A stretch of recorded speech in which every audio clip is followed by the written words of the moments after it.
good terminology for healthcare exports, and which is very blatant word as exports, is medical diplomacy.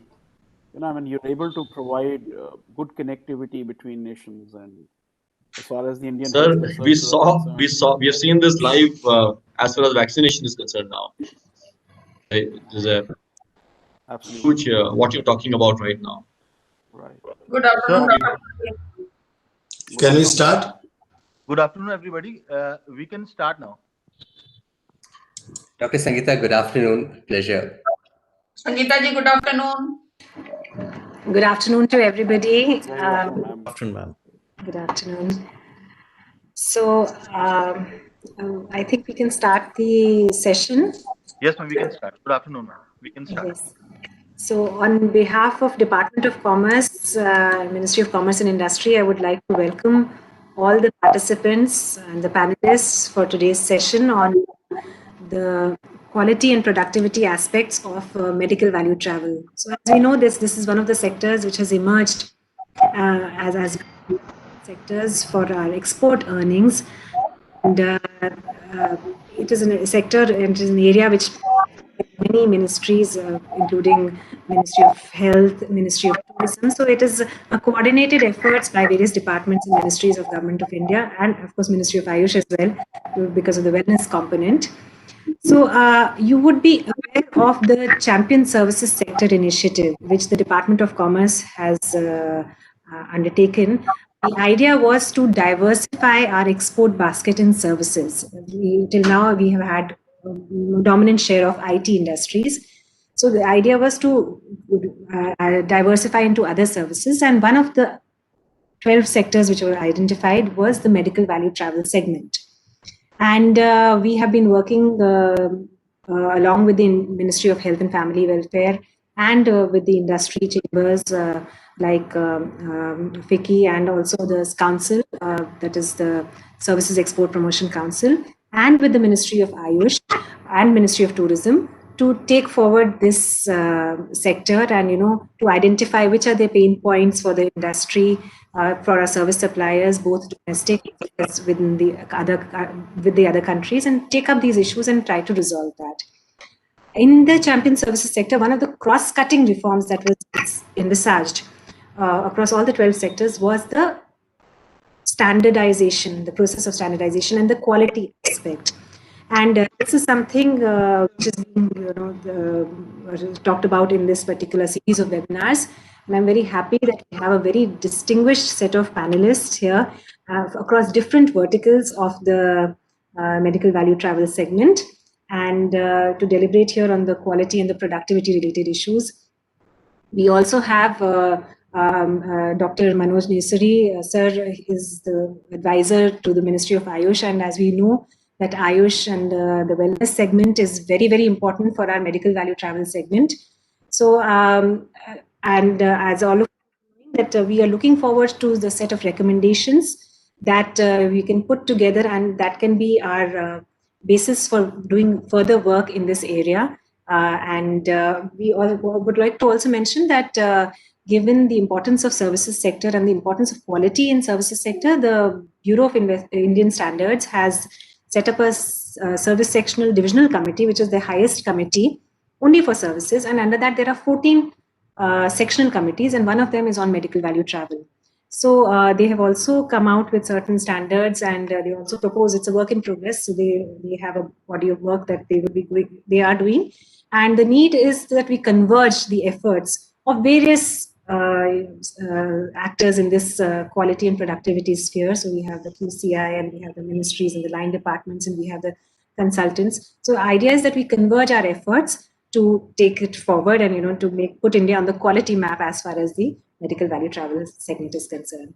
So thank you so much. That's just a brief introduction of various things. I'm very keen to listen to what the various panelists have to say, so that we have our work ready for the we have a roadmap ready for the future. Thank you so much. Thank you so much, ma'am. You've already set the context and set the ball rolling, but there are thousands who are joining this series of Udyog Manthan. And it'll just to introduce them to the concept of Udyog Manthan, please allow me to submit that Udyog Manthan is an initiative by DPIIT under Ministry of Commerce and Industry, Government of India, in association with Quality Council of India and National Productivity Council and all the industry chambers. It is a marathon of focused sector-specific series of webinars for promoting quality and productivity, as you've already mentioned. So today's webinar is also is 18th in the series, and it's part of the Udyog Manthan initiative. And before, my name is Dr. Atul Mohan Kochar. I'm the CEO of NABH. I'll be moderating this. Parveen Kumar Mittalji, a Senior Director with FICCI Healthcare Services. And Madam has already mentioned and welcomed all the distinguished panelists who we will introduce as we proceed. And nothing will be complete if we do not introduce Madam also properly.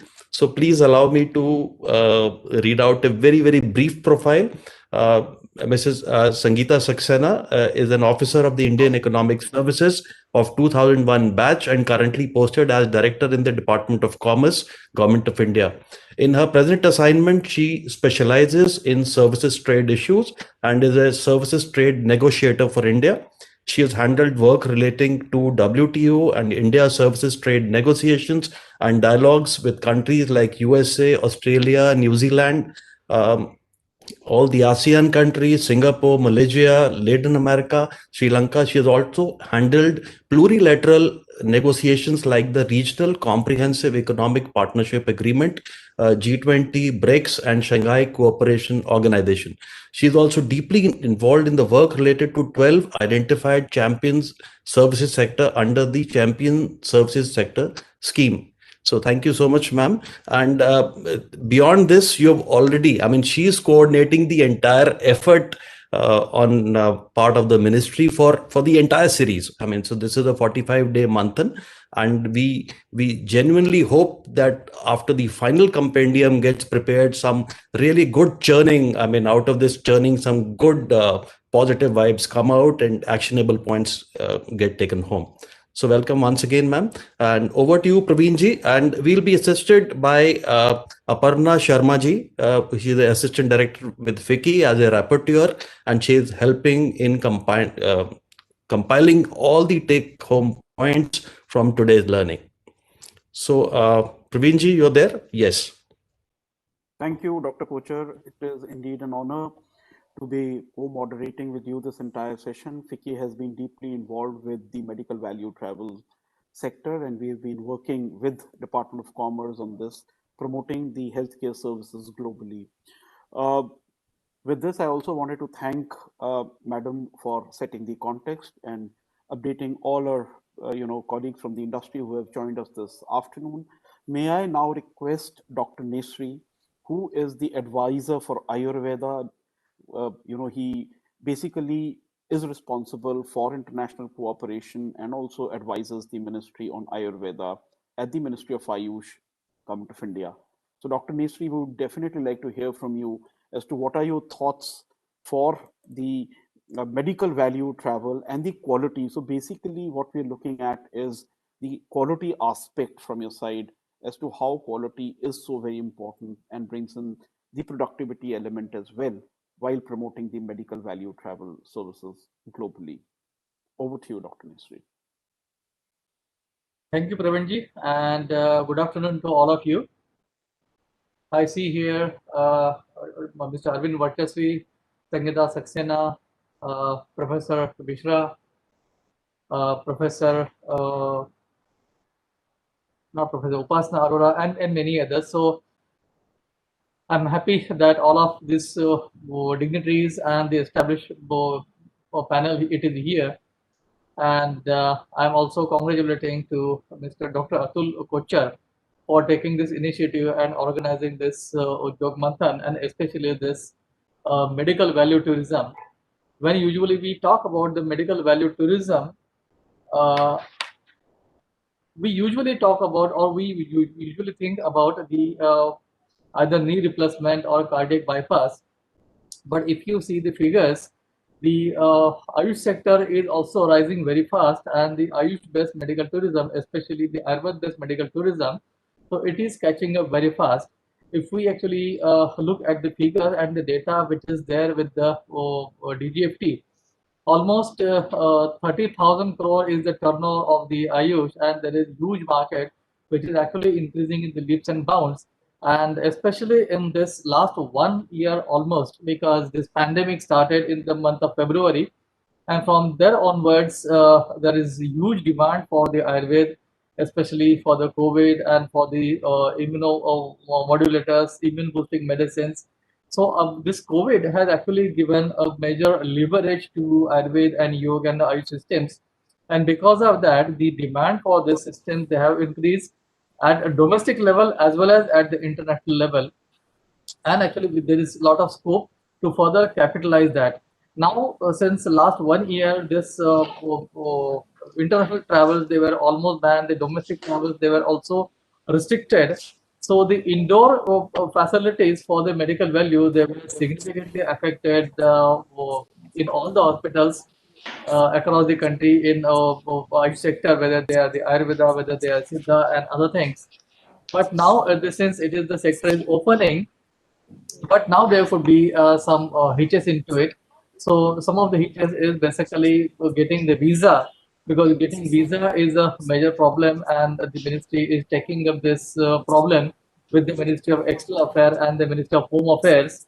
And we are requesting that to allow the people, those who want to come to India to take the Ayurveda treatment or Siddha treatment or yoga for their well-being, as well as because when we talk about the medical tourism in Ayush sector, it is one well-being is one part. At the same time, the treatment is another part, and especially in COVID, there is a lot of scope in treating the post-COVID complications. The post-COVID complications is there could be fibrosis, there could be breathlessness, there could be some other issues, and a lot of clinical trials. 114 clinical trials the ministry has conducted, and we have sure a lot of evidence into it to demonstrate that how the Ayurvedic medicines, they are very effective. So from the journey has actually now started from wellness to the curative aspect, and this is the large the forum is available. This the entire the scope of the services, whether they are related to the regenerative services, whether they are related to the infectious diseases, whether they are because of the autoimmune disorders, whether they are rehabilitation kind of conditions, post-stroke conditions. So many such kind of patients, they do come, and in the last few years, the ministry has also established the collaborations with more than 25 countries in the world at the country to country level MOU. At the same time, the MOU at the academic level, it is with almost 30 institutes. The academic collaboration is there. And beyond that, the ministry is also engaged through the Department of Commerce and the Ministry of External Affairs in bilateral negotiations, as well as in the multilateral forum, whether it is SCO, whether it is Mekong Ganga Cooperation, whether it is the G20, and all these countries, they are gradually opening up. So while actually we are talking about the opportunities, I would suggest that the industries, they should first target all the various countries where the Ayurveda or the Ayush system, they are formally recognized. And there are many countries where Ayurveda is recognized. They are in the Middle East, they are in the African countries, they are in the ASEAN countries. Now the latest entrant, they are the Latin America. Latin America is coming in a large way, and they are recognizing Ayurveda as a system of medicine. So this field is opening up very large. So it is not just based to Europe and USA, but it is now expanding significantly. And we should actually focus to promote the medical tourism based on Ayush in all these countries as well.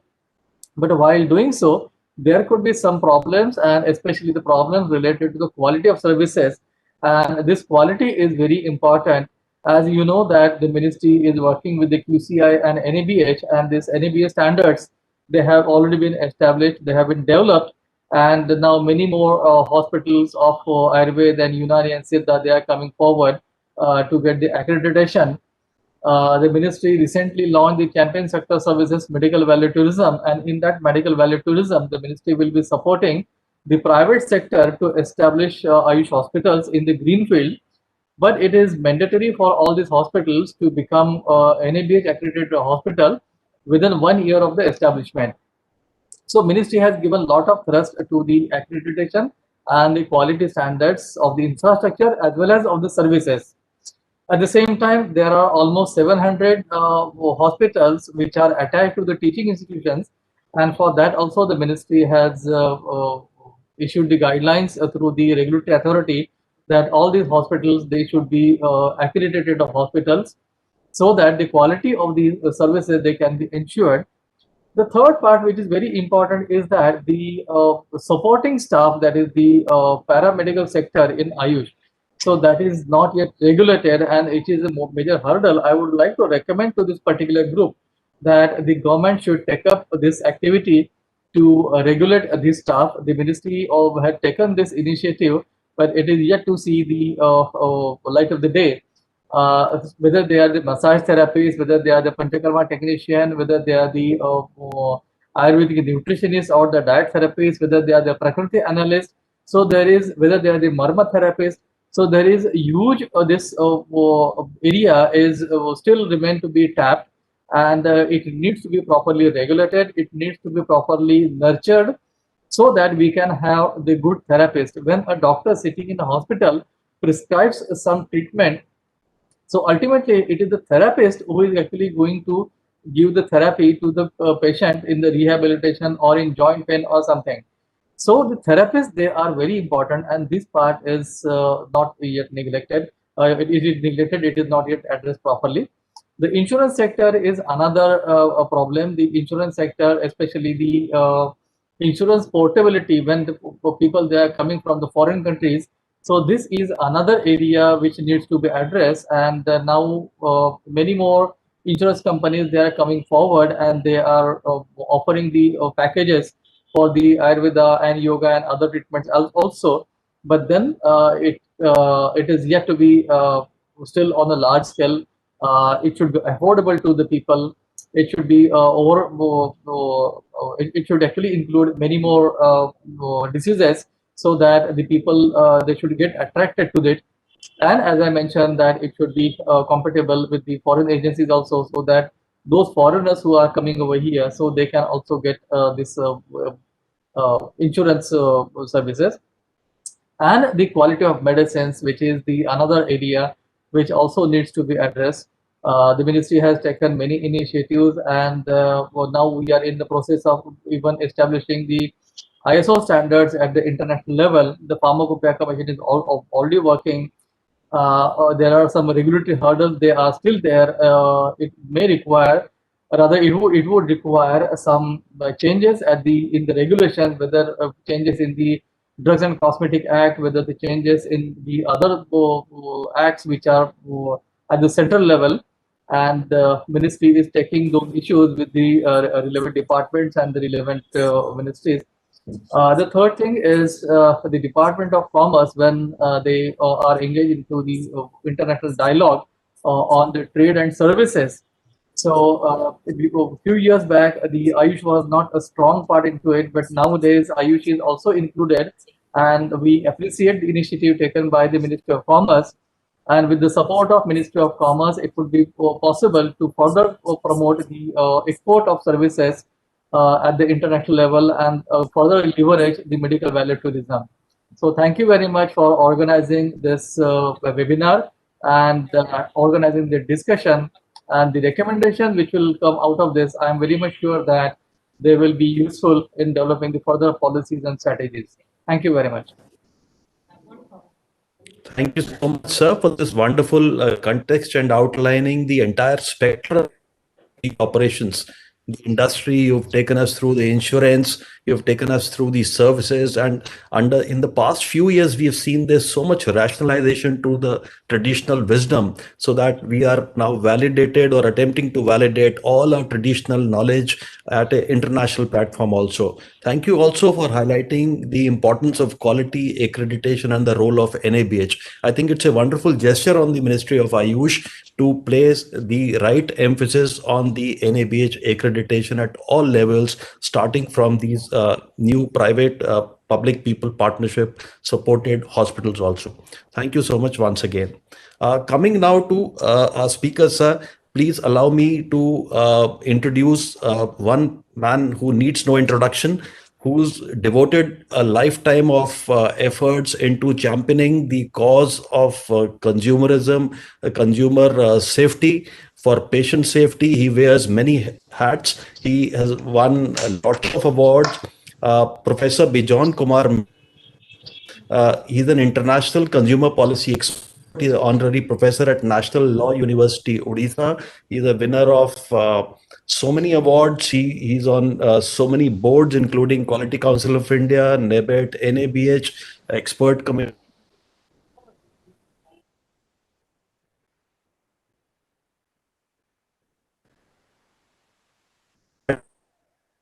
5+ in Patients and Access Initiative, which he is a founder director. So welcome to you, sir. Please, Thank you. your comments, your ideas, and please leave us with at least 2 recommendations outlining the quality and the productivity. Thank you very much, Dr. Ratul.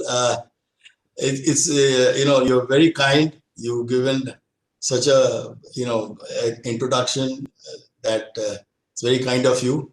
First, let me thank Government of India, DPIIT, and led by none other but Sangeeta Saxena ji. Sangeeta ji, you have done an excellent kind of an opening, and I think what matters is how you set the context, and you have done that in a great manner. I want to thank Dr. Manoj Nesari ji.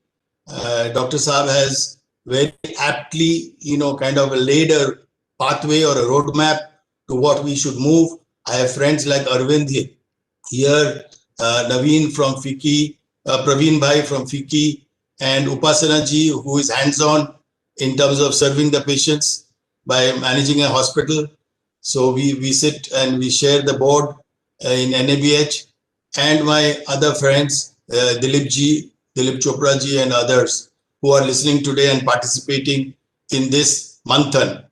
Manthan always brings out something good, and I'm sure it will bring out something good, and we will all be able to gain out of it. The country, the citizens, the global citizens, everybody will gain out of it. You see, when you ask a consumer, what are your topmost expectation from the service provider? The first thing the consumer says is standard.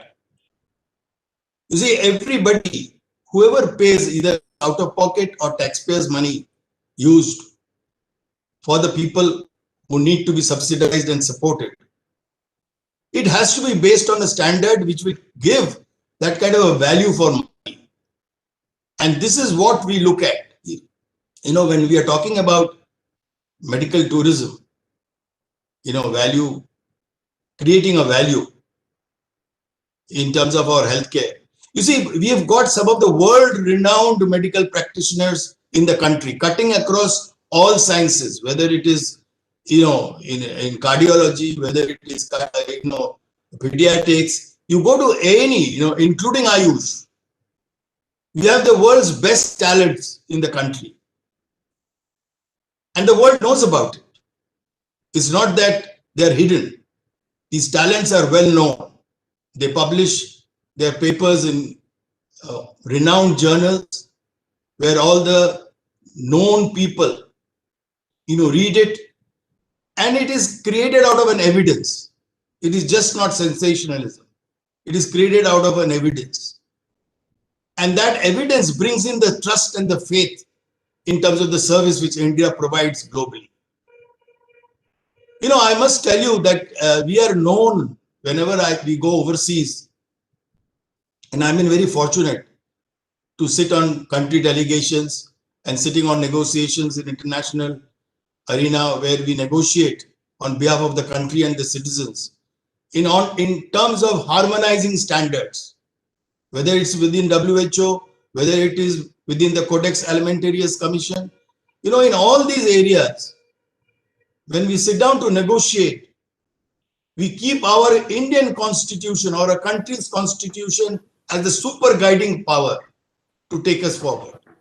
And all the world countries knows how India intervenes in bringing out a harmonization in the best practices of the world and making it mandatory sometimes in our country. Sometimes the industry takes it on a voluntary initiative to start the mandatory process.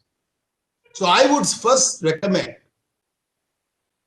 that we in India should be able to set standards, whether it's BIS, whether it is NABH, JCI, or any of the global standards, ISO.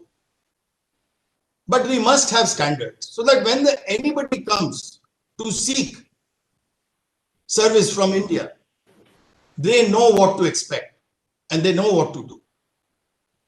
And these kind of negotiations, togetherness, and we should sign MOUs. I represent India as a member in the International Alliance of Patients Organization.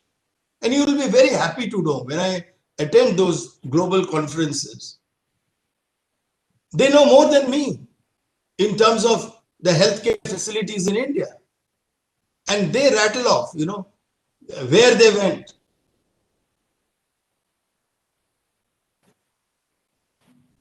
He said, Ayush is becoming so popular, so popular. The only challenge is we need to bring in a good, robust standard. And the standard stems out of, good quality of service, good redressal mechanism, good feedback mechanism. We have to. So my recommendation is the government of India, along with QCI, FICCI, and other bodies, should immediately sign an MOU with the International Alliance of Patients Organization. We have got more than 100 countries as members. And as you know, 190 odd countries sit within the WHO. And these standards are being formalized within WHO. So we must ensure that we are proactive. We are not seen invisible. We have to be very, very visible in the forefront, negotiating for our country, to be showcased. We are already known as the pharmacy of the world. And you all have seen, the kind of, contribution India has done during the pandemic. It's enormous. We, in fact, is termed as the, not only pharmacy, but also the vaccine. We produce the highest in the world today. And the whole world is looking at it. And you've seen the way our Prime Minister has gone about, at the cost of the citizens of the country, has gone about to think about the global citizen and come out, willingly to help the neighboring countries, the small countries, and also the big economic strong countries, to help them at this time of need. So India is never wanting. So we must get connected in a manner that we can build that trust. And we are proud to tell everybody that we do not compromise on quality and safety. In fact, the WHO has come on record saying that our CDSCO, which is the regulator for drugs, for medicines, is one of the best in the world. We don't compromise. And we are so proud to tell there can be a lot of propaganda against India in terms of quality, but we have got evidences.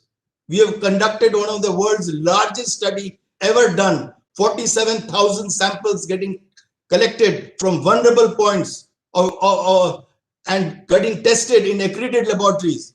And India has been found that we don't even have 0.04% spurious medicines in the supply chain. We don't even have, we have less than 4% in terms of, not for quality standard. But of course, we have to keep improving. We have to be the best in the world. Having said this, you see, I would like to sort of focus also today that the government must bring out policies by using technology. Technology has become the biggest enabler.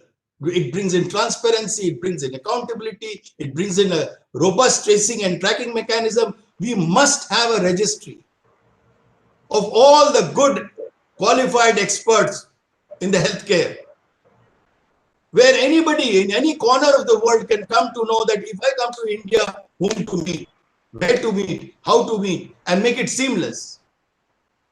Ensure that we do not create any barriers for our foreigners, for our overseas people who come to India for healthcare. Right from the time they leave their country or from the time they apply for the visa till they get their care and then they go back home, we have to be with them. We have to make them feel that we are with them all the time because it's healthcare. And because it's healthcare, we do not compromise on quality and safety. That's what the patients want. That care, that people are listening to them. So friends, what I would like to say is that we need to bring in strong policies to make our services seamless, to make our services best standards. And for that, industry has to play a role. Industry has to bring in terms of a voluntary standard, even if it is not mandatory, to ensure that you look at yourself and you self-retrospect. That will you be able to take that quality standard for yourself or not? And then move on. We have got extremely good laws in our country to protect the patients.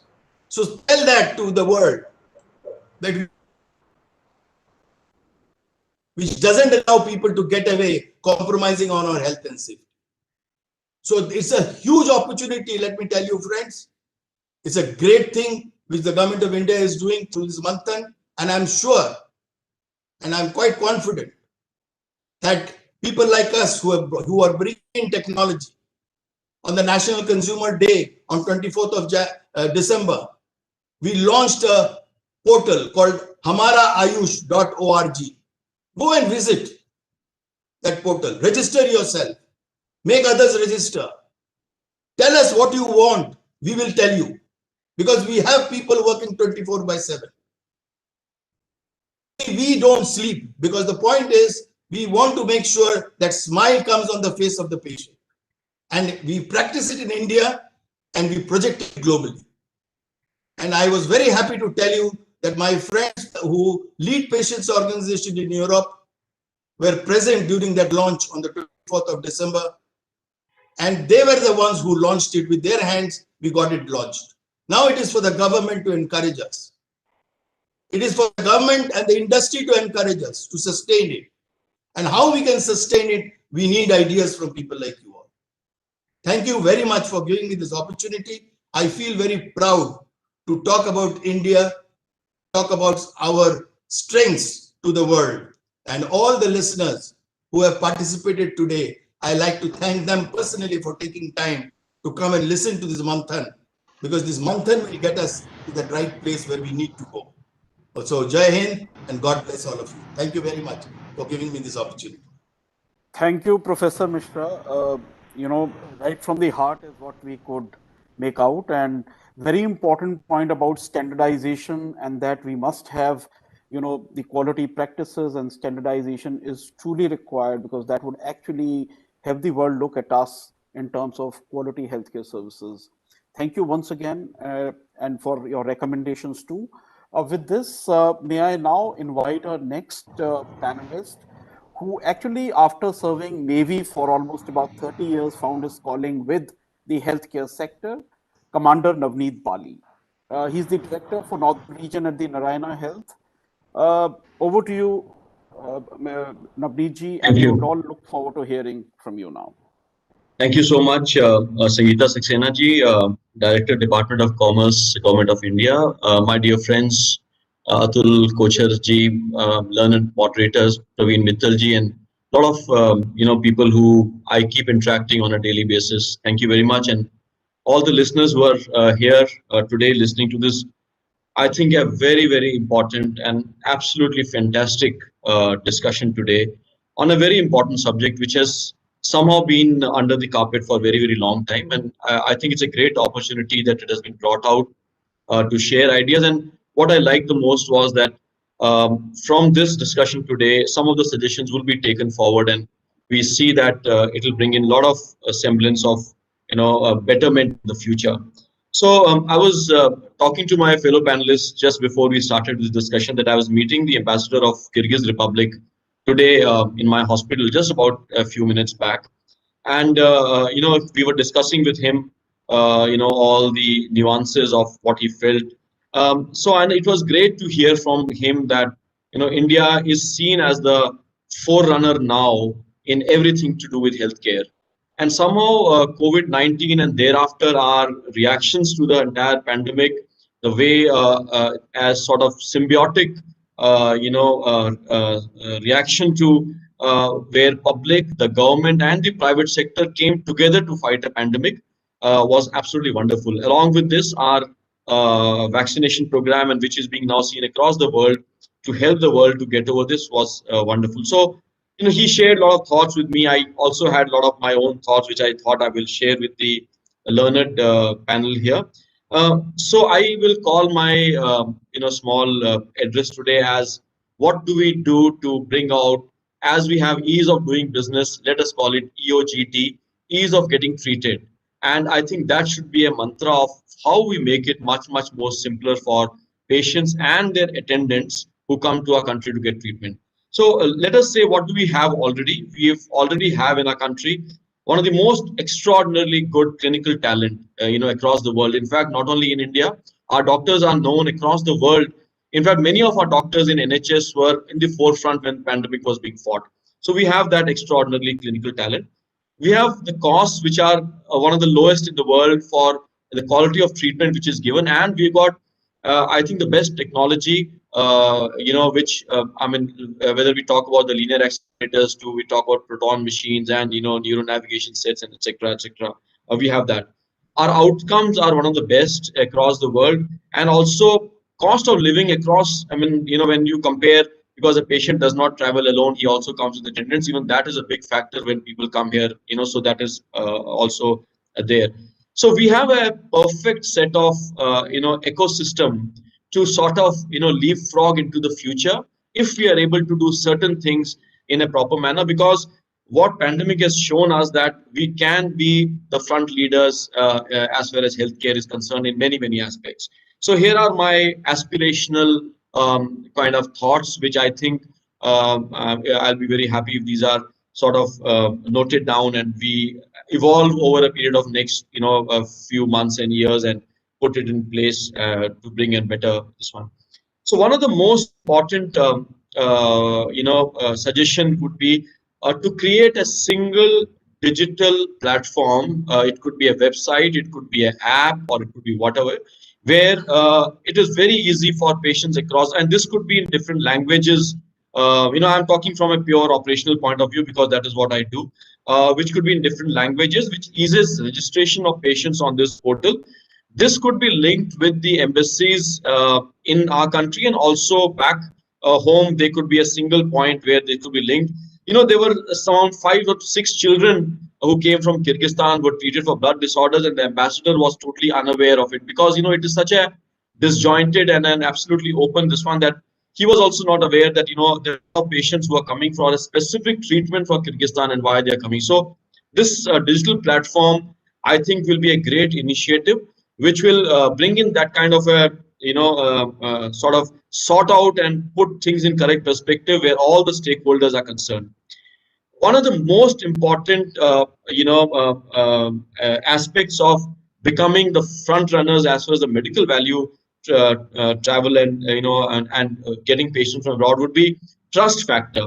And how do you build trust? You build trust when you have transparency. So along with a single digital platform which eases out things in a very big manner, I think it will be very important for us to be very transparent about displaying the cost of treatments, displaying our different hospitals, displaying the various clinicians, etc., on a single portal, which again should be could be in different languages, where people could see, people could choose, and people could actually sort of go over this site, and they could be very, very clear that what are the we have found many patients when they land up, and some of them come from poor countries. Some of them come from localities where they try to sell a lot of things, like we have seen patients coming from deep inside Afghanistan, etc. And once they land up here, they then are subjected to many times financial hardships, which all which can be taken care of. One very important factor we also found was a post treatment follow up. Many of the patients, when they came to our country, got treated and went back, and they completely the link was completely broken with the hospital and the doctors, because that it was a. So I think this was one more important thing, where a post treatment follow up could be done through this website, etc., etc., and where the patients and the attendants could be found to be very, very. And these are some of the best practices which we found in many of the countries. Some of the hospitals already doing it. And the last point was, many of the patients who come to our country, also come through many interpreters, many facilitators, and I would certainly see a regulatory mechanism. Although they say that regulation is exactly the opposite of innovation, but some kind of semblance where these interpreters have a value in the entire system, but as some kind of regulation where their licensing, or maybe just about registering on our portals and being known that these are people who are trustworthy, who do not then mar the name of Indian healthcare abroad. In the end, I also head the board of a artificial intelligence machine learning startup. I think AI ML and these startups and these platforms have got a huge value, where you want to aggregate and you want to bring in huge amount of quality into whatever you're doing in medical value travel. I think inviting many of these smaller startups, some of the companies, to build solutions where digital solutions, where it brings in much more ease of patients getting treated in our country, could be another way forward. So overall, I have just enumerated some of those issues which I found the patients and attendants faced. I've tried to also give some solutions. I'm sure these are just the tips of iceberg. I'm sure there are many more learned people who will get into a little bit more granularly over it. But overall, if you look at it, the answer would be that technology, as Professor Bijon Mishra was earlier mentioning, also that technology is going to be a great catalyst in the entire journey that we are going to go forward. I believe that the future belongs to India as far as MVT is concerned. Future belongs to India also because we have got the onus on us now, and we sort of believe that the initiative is now with our country to move forward and to sort of take away those little bit of kinks, etc., which make us sort of not go towards the position at all. Thank you very much, everyone, for inviting me here today to share my thoughts. It was an absolute wonderful experience, and I'll wait to hear from all the learned speakers who come after me. Thank you so much, Praveenji, Atulji, and Sangeeta Saxena, man, for inviting me. Thank you very much. Thank you, Commander Bali, for these wonderful, astute observations and recommendations. I think the combination which you've said, the low cost, high talent, and empathy-based system,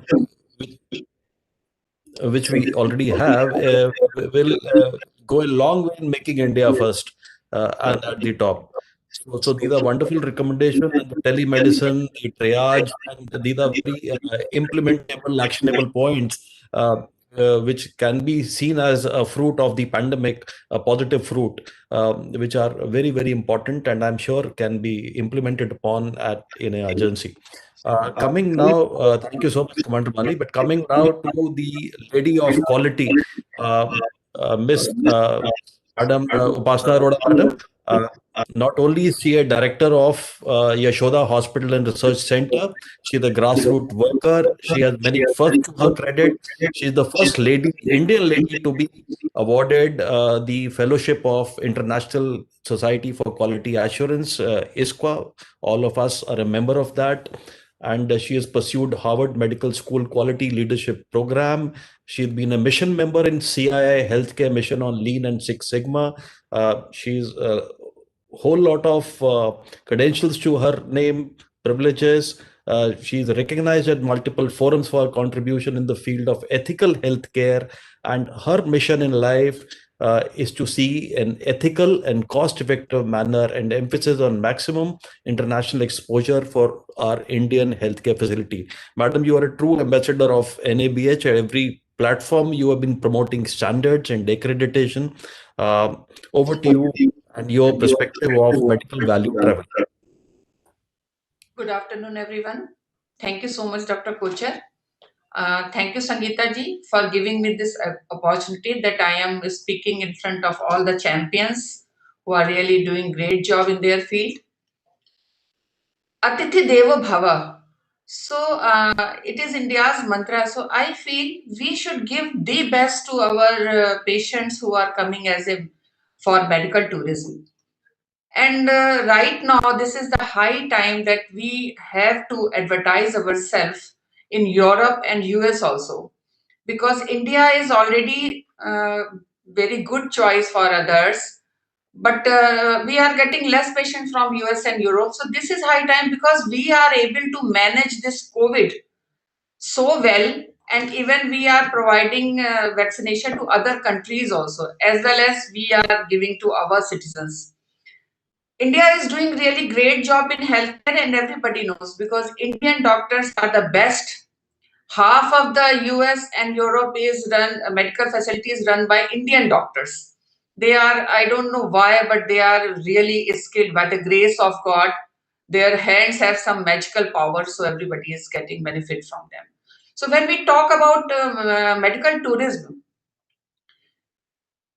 I want that, like we say, end-to-end encrypted, I want to say end-to-end accredited. So medical facilitator to the hospital who is providing facility to the person who is coming as a patient. We need to have some help desk at airport. So person who has come, patient who is not very much, aware about this country, hospital, somebody who is not enrolled anywhere and he is coming for treatment. There should be some help desk. Like I am representing Service Export Promotion Council also. So I would like to take this initiative that there should be someone, some facility for them, that when they are reaching to India, at least we should know where they are going, which kind of treatment they are getting, which kind of facility they are visiting. So that is why I want all facilitators who are providing medical tourism to the patients, they should be accredited. There should be some track record when person is landing to India, where he has gone for treatment. So for this, I think if we can mandate it, that accreditation is mandatory for everyone who is providing medical facility to foreign patients. Same time, I would like that hospital should, send an invitation letter to the patient, so he can come and he has to reach to the same hospital where he has, connected with through somebody. In SCPC portal, we are providing details, but NABH can play a major role. And as we are talking about Atmanirbhar Bharat, we should focus more on NABH rather than JCI or other accreditation body, because NABH is better than any other accreditation body. As I got this opportunity, I visited US best hospitals, as well as I visited NHS hospital, some private hospital in Europe. I get this opportunity, but I find that Indian healthcare system is the best. So when we are the best, why we are not able to provide best facility with good outcome? Because when we are providing good outcome, it should be at least registered somewhere. So there should be some system where all hospital has to, send some their outcomes of the patient and other patients who are coming. There should be some portal, I think.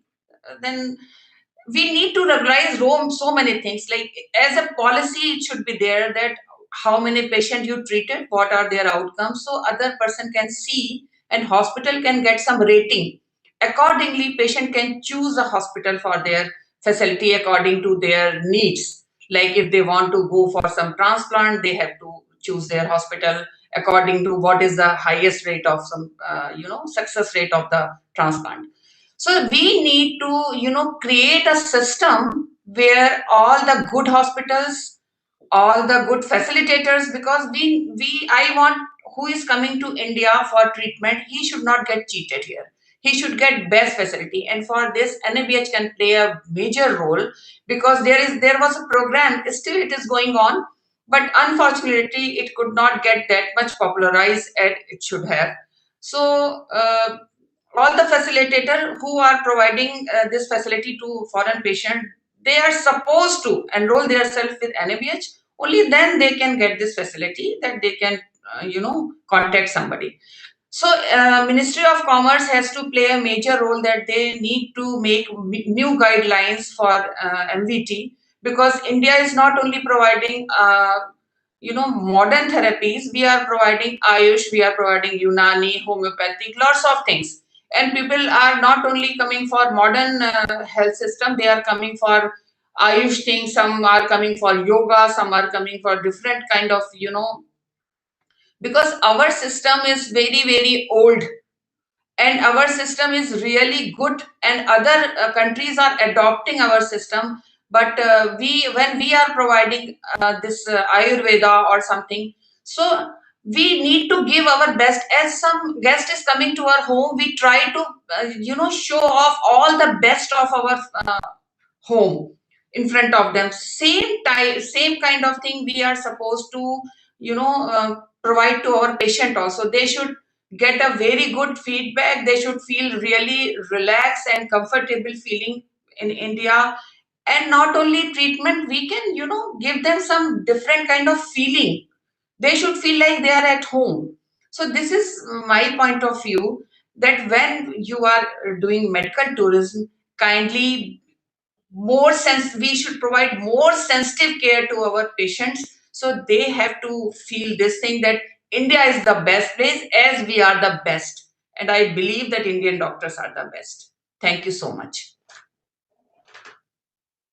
Thank you, ma'am. Thank you so much. Really very important points you've brought out.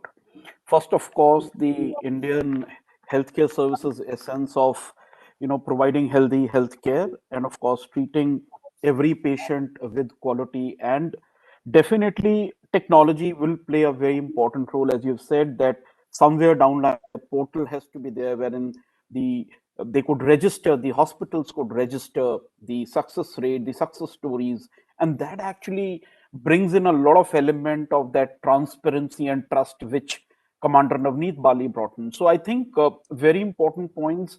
And of course, artificial intelligence and AI and ML plus your technology, they all would play a great interface in terms of putting India at truly the global healthcare map where it deserves to be. So with this, may I now invite Mr. Arvind Vachasvi, who is the Managing Director at Sri Sri Tattva, a very distinguished industrialist and a passionate entrepreneur. He, of course, is responsible for basically putting the healthy, happy modern world through ancient science of life and well-being, Ayurveda. So over to you, Mr. Vachasvi. We're looking forward to hearing from you as to what is your thought process and how to amalgamate the Ayush healthcare services and the modern science and offer it as a package to the global healthcare seekers. So over to you. Thank you so much, Praveenji, for that really elaborate, introduction. And now there's a lot of pressure to live up to that.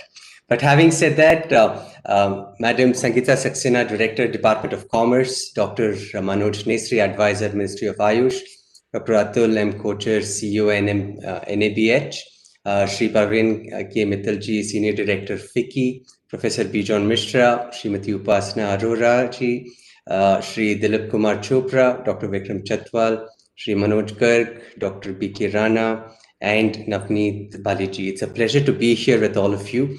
And having listened to all these wonderful points that what my previous speakers mentioned, and also the wonderful context that what Srimati Sangeeta Saxena and also Manoj Nesriji put across, I feel that there's a lot of scope for how India can become as a center of excellence, and also B, as a place where that is the definition of quality healthcare that what the world can look forward to.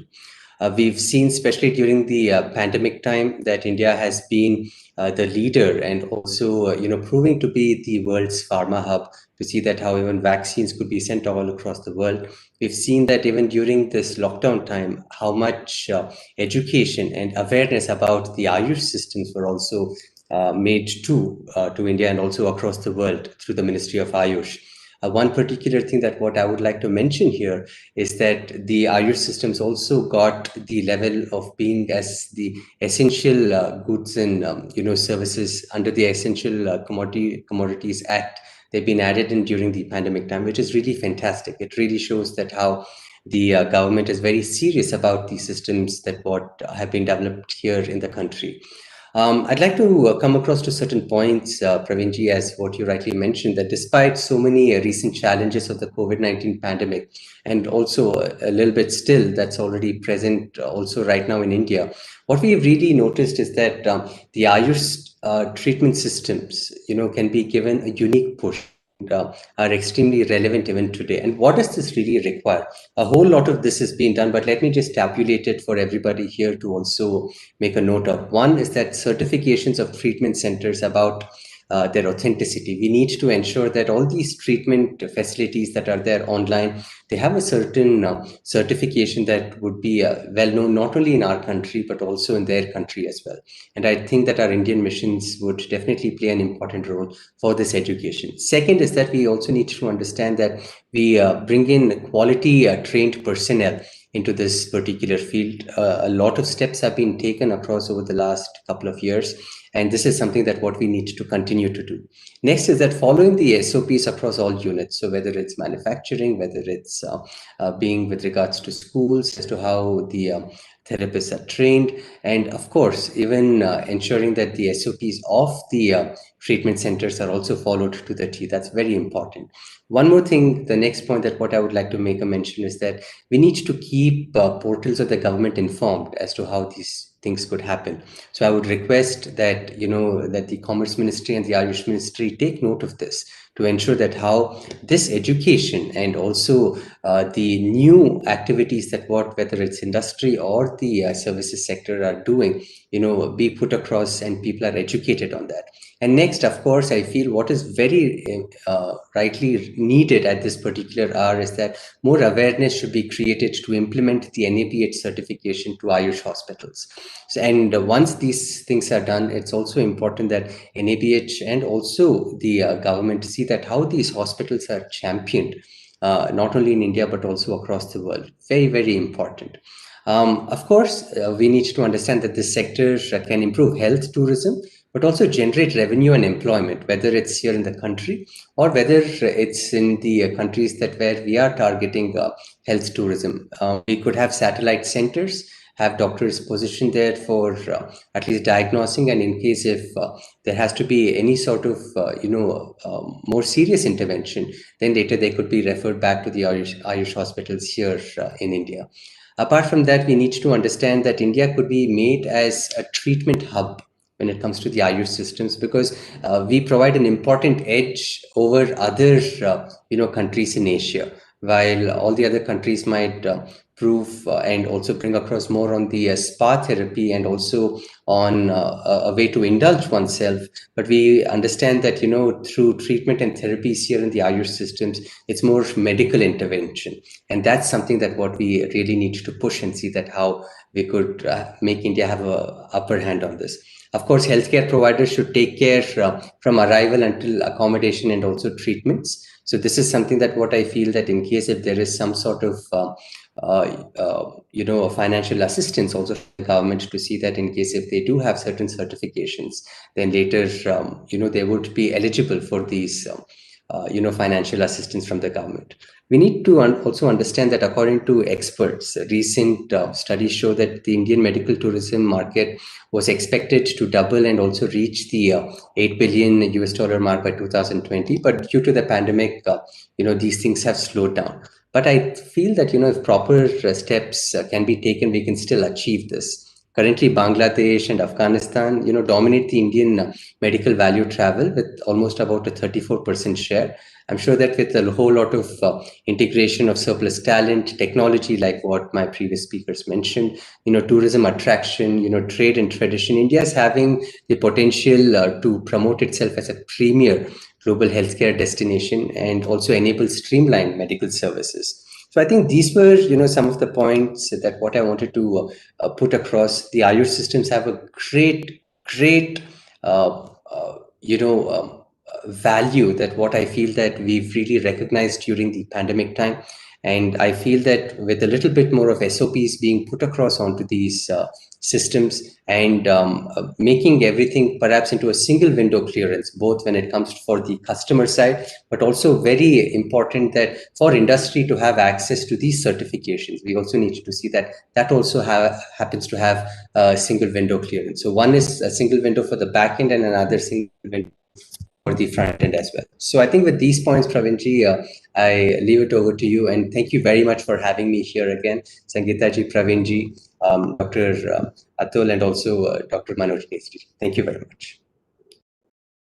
Thank you, Mr. Vachasvi. I mean, you are the face of rational, holistic care of India, and these are wonderful words of wisdom, actually, when you say that a hub and spoke model based on rationality, based on proper, adequate certification should bring in lots of structure and sense to this largely unregulated market. And I truly endorse and concur that there has to be, for personnel also who are practicing abroad and promoting Ayush there should be a certain sort of standardization as far as their credential and privileging is concerned. And it will way in bringing lots of reputation and further business for the industry also. Moving on to our next speaker,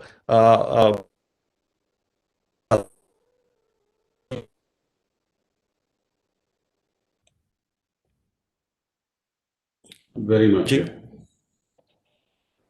I'm here.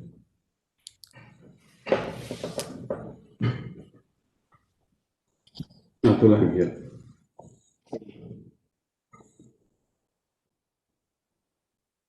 I think we've lost Atul. So, Dr. Chitwal, I'll step in here for my colleague, Dr. Atul Kochar. So this is, as you know, an important platform and a topic for discussion today, wherein we are trying to assess and see, what quality and healthcare services, offer as an offering to the world as medical value travel we bundle out. So I would now like to hear from you and, in fact, all our audience here. What are your thoughts and what are the areas of improvement and what are those recommendations that you want to suggest to the panel here? And those recommendations definitely would go a long way in terms of putting the Indian healthcare services exports globally on the map. So over to you, Dr. Chitwal.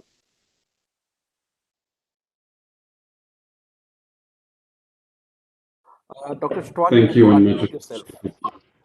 Yeah, thank you and much appreciated, Praveen, and a very good evening to all the panelists with me and of course the listeners. And I think an area that I wanted to cover in today's discussions was what would it take to build an ecosystem for insurance-backed medical value travel? And I think it's increasingly becoming a topic that's relevant to not only domestic healthcare, but global healthcare. While medical tourism and insurance have never been there in the history, insurance has begun to creep into the tourism industry. Medical tourism is no longer the choice of the underinsured or the uninsured, but also the insured. And I think given the current pandemic, it plays out. If I look back into the SARS epidemic and look at Hong Kong's data in 2005, or between 2005 and 2008, the outbreak was in 2005, and I looked at data between 2005 and 2008, and would find that for the next 3 years, between 2005 and 2008, the premiums of insurance that were charged to the people of Hong Kong had grown between 13 and 20%, if I remember right. And so the cost of medical care actually went up post an epidemic in Hong Kong. And now if we kind of bring that back to our world and look at what it would cost to get medical care globally, given the pandemic, I think it would be an expensive proposition, and thus the conversation around medical value travel, and thus the conversation around what's the role of insurance and global cover in the medical value travel business. Just very quickly, why do people travel for care or medical care? First, of course, is the quality of care, both for nearshore, and we've heard Bangladesh, Afghanistan. These are, I think, nearshore countries that travel into us, and of course the far shore, who come from the developing world, and we've looked at the Middle East, we've looked at the Africas, and of course people who come in from care. The driver for why people travel for medical care is the cost of care. And the cost of care has traditionally been the developed world, which is all about affordability and what's covered under an insurance plan and what's not covered under an insurance plan. So a lot of people traveled because it was not covered under a plan, and so affordability was an issue. The third area why people have traditionally traveled, increasingly in the last 2 decades, has been the employer-sponsored medical tourism, and employers who buy health insurance policies. And we've seen that with our own diaspora in the Middle East and in Southeast Asia, where the diaspora actually gets offered plans that allow them to get repatriated back to India for medical care, where it's a global insurer, you get repatriated to India for medical care. And of course, like many speakers have spoken about, the credentials of the country, the social, the public infrastructure, the hospital and medical capabilities, ease of travel, language, etc. And I think, so there's a plethora of reasons why people travel. But when insurance comes into play, it kind of goes outside the realm of traditionally what medical tourism has defined. And traditionally, medical tourism started with elective procedures not covered by medical insurance. We talked about, and we've all read about spas, we've read about cosmetic surgery, we've read about gender reassignment surgeries. And so that's been one big basket of why people have traveled. It's not been covered by health insurance. The second is that there is poor infrastructure and poor medical talent in the country of residence of the traveler. While both these have actually played out, and we've seen Southeast Asia, parts of the Middle East, for various reasons, come alive with medical tourists, the segment that I think becomes even more relevant as we go forward in the pandemic and post the pandemic is when people start traveling for medical care that is truly for sickness. And so it focuses on not only secondary, but tertiary and quaternary medical care, which is serious medical illnesses. And the availability of not only medical talent coinciding with technology becomes relevant. And we're beginning to see that already in our markets. You just heard some of the speakers talk about, people coming in with different types of cancers, people coming in for bone marrow therapy, people coming in for IVFs, and a whole host of other tertiary or quaternary care medical interventions. As we look back in 2019, in some of the readings, it talked about medical tourism resulting in an annual saving of about $20 billion of health-related expenses globally. And that's a substantial number. This is the savings. So the actual cost would be a factor, a multiple of the $20 billion that would save. And I think this is the most significant factor that has led to the insurance industry waking up to offer products that specifically cater to medical tourists. And so as we go along and we think about how India will position itself in that market where people with illness and disease are looking to travel for medical care to India, let's talk about what are the challenges around health insurance portability. And I'm using a term that we use in India, which is health insurance portability. Insurance portability in the Indian context has always been a reference to when the regulator IRDA came in and talked about portability a couple of years ago, allowing a policyholder to make the choice of switching from one insurance carrier to another, and so that you could actually transfer the benefits and move from one carrier to the other, depending on your likes and dislikes and choice of carrier. So when you look at global portability, and you look at what its implications in the health insurance market that will feed medical tourism, I strongly believe that portability will propel the Indian medical tourism market. In an era today where we have mobility, an increased number of people who are moving across countries for various reasons, including the Indian diaspora, one of the big reasons for moving is also medical care, or being close to good centers of excellence, like India. And that is, I think, a big focus or a big impetus for insurers to build that form of portability for those who are insured.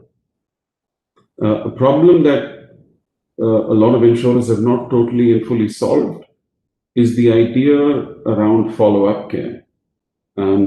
This is post-procedures. Most often, you have to take the individual gets repatriated back to the country of origin and follow-up care. But I think as we heard speakers talk about technology, talk about telemedicine, there seems to be at least a solution in the making around what happens to follow-up care, alongside making the local healthcare system in the host country of where the individual came from responsible for care or post-surgical care.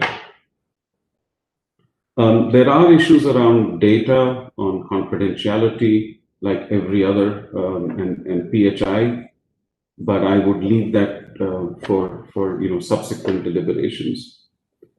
In summary, as I think about global portability in insurance, what do we need to do as a country to be able to participate in that market where people have bought some form of cover and there is a potential of adding on portability to that cover?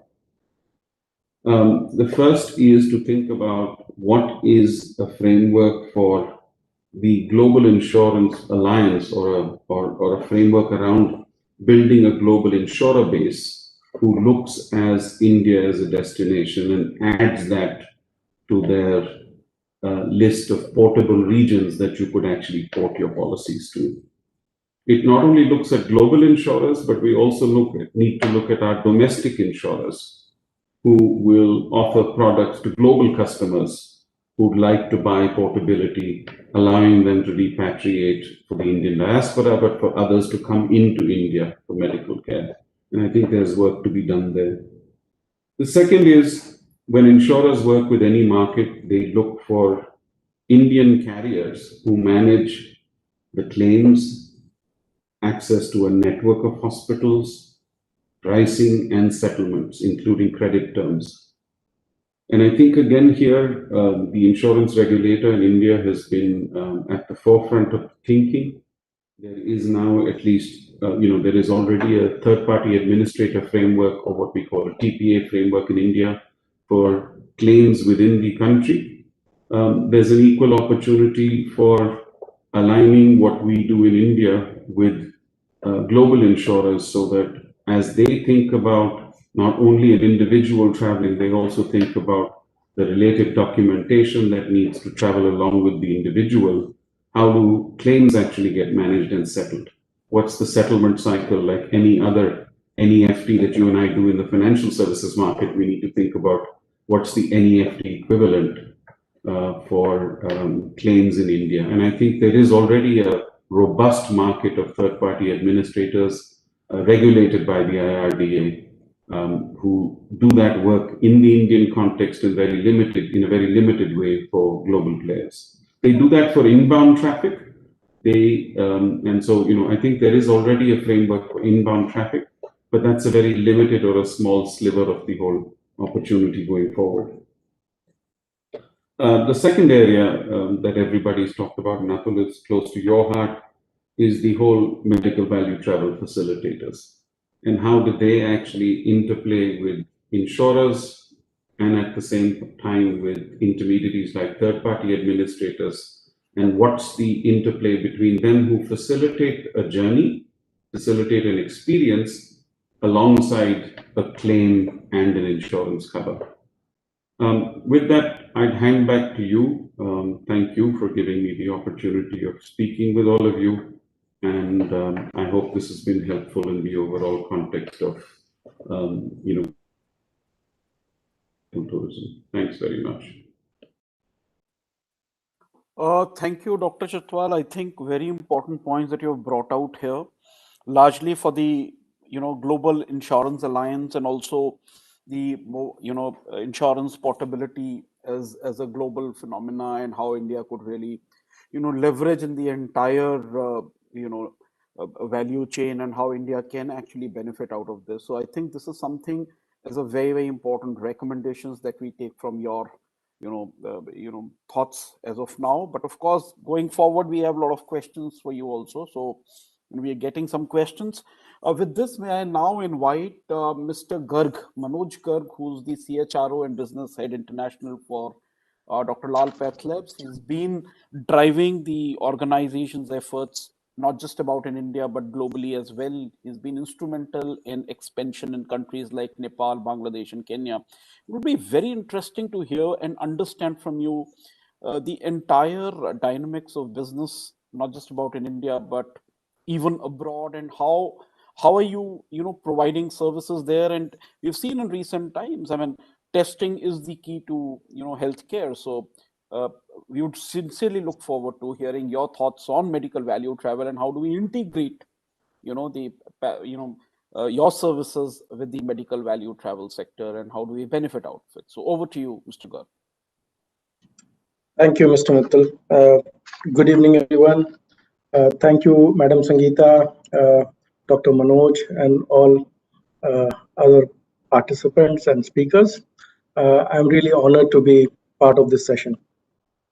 So, as Mr. Mittal just mentioned, Dr. Lal Pathlabs is a very well-known entity in India, but not many people know that we also operate or do business with 23 other countries.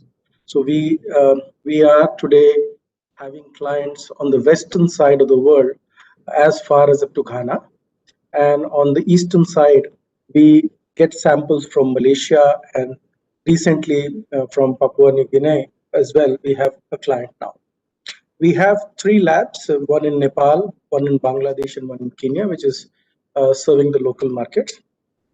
However, for today's discussion, which is medical value travel, I think I'm going to focus predominantly around all the samples which we bring to India. Now, these are high-end samples.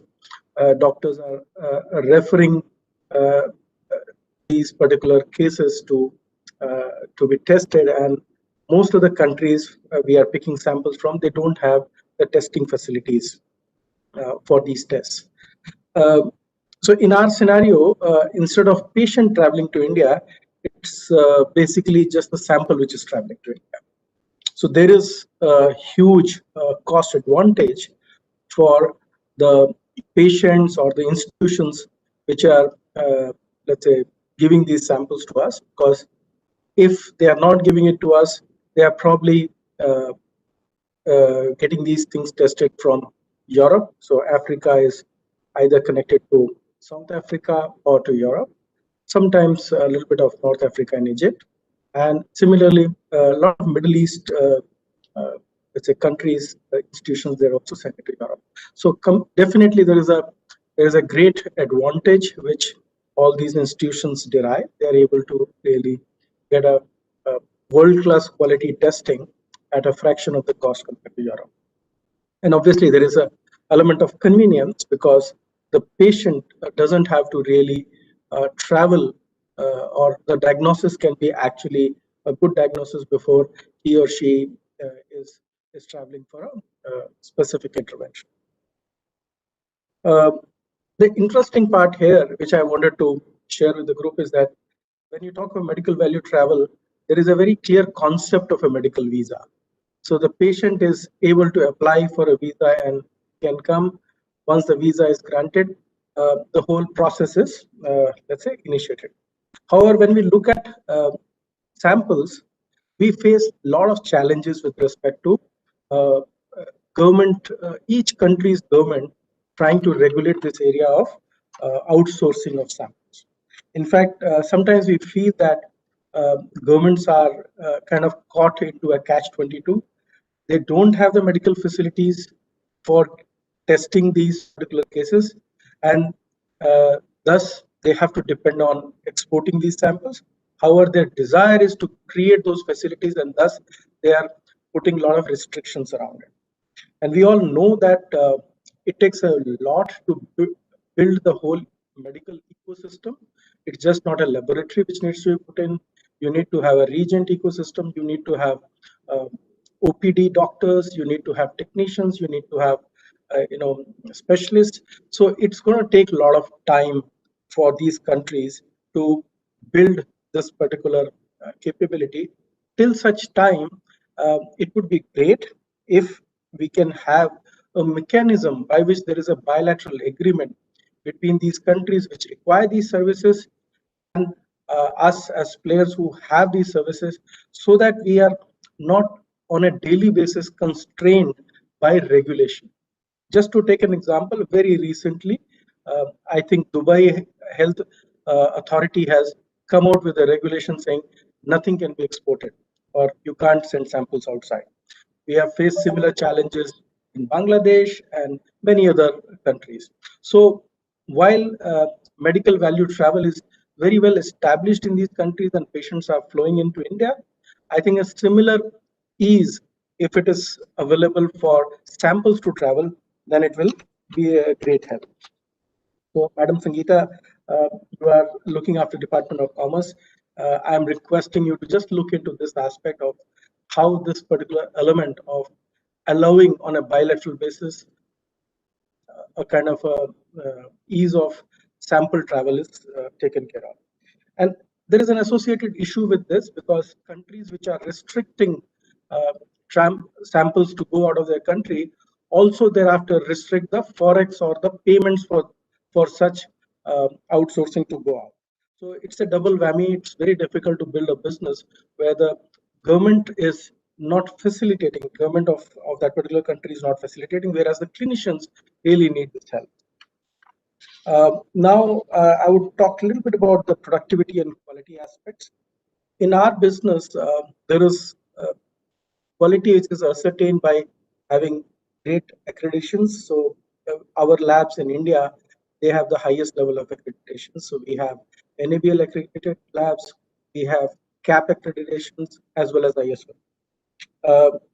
However, in lab technology area, a quality of result is lot dependent upon the quality of sample, which in turn gets impacted by the time, transshipment time. So when we are really bringing samples from various countries, let's say Ghana, what we experience today is that there is no clear mechanism by which we can bring biological samples in the fastest time. Sometimes we use courier modes like FedEx, DHL, RMX, we have direct cargo capabilities from certain countries like Ethiopia. However, there is a lot which can be done in creating direct cargo connectivities between the countries or between the locations where direct flights are existing. Today, quite a lot of airports are lacking the ability to manage direct biological samples at the cargo level. And a very interesting case in point is from Dhaka, we are unable to transship samples directly to Kolkata. And as a result, the modes which we choose brings the sample in somewhere between 24 hours to 36 hours, whereas the flying time between Dhaka and Kolkata is less than 1 hour. So there are some of these constraints which lead to poor quality of samples or deteriorated quality of samples, and as a result, we are unable to provide best quality service. Now, that is also a great productivity booster, because if we have a possibility to connect a sample between two countries overnight and we are able to provide reports the very next day, then we have found that more and more clinicians are able to recommend even routine tests and utilize this mode. So if there is one suggestion which I have on the transportation side is to see if we can create a kind of a let's say express corridor for biological samples and sample handling capabilities through direct cargo mode at various let's say airports. That would be great. On the part of collaboration with the MVT industry, what I just wanted to share with you all was that we did explore some with some let's say players who are facilitating the patients flow to India, and what we realized that and it was very interesting to hear from them that sometimes the countries from where patients are coming, they need a high quality pre-diagnostics in terms of pathology testing before a line of treatment could be confirmed. Such facilities, the patient arrives in India, and once the diagnostics happen, the the course of action changes. So it definitely leads to inconvenience to the patient. It leads to increased residence time in India, as well as probably escalated costs. So there is definitely an opportunity wherein if we play in a collaborative mode, we play on the strengths of our capabilities to connect samples from any of these countries and provide that pre-diagnostics phase for all the MVT players. And thereafter, once the clinician is able to take a decision as to what's the right course of intervention, then the patient can travel. I think it will improve the patient outcomes. It will improve the let's say satisfaction, as well as it will reduce the cost without compromising on the overall quality of care. So these are the few thoughts which I had, which I wanted to share with the group. I know our services are not exactly classified or classifiable into MVT, but whatever little which gets overlapped, these are few elements which are of. Thank you very much. Over to you, Mr. Praveen. Yeah, Mr. Manoj, thank you, sir, for this wonderful perspective. I think it's a lateral, out of the box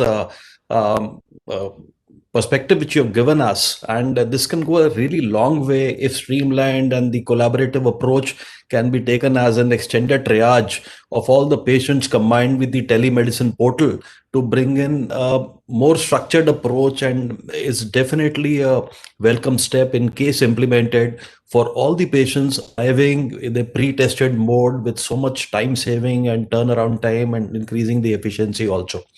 I think all the other approach about the airport collaboration, the other things are also well taken, and we will definitely be compiling and requesting you for your finer recommendations on the subject.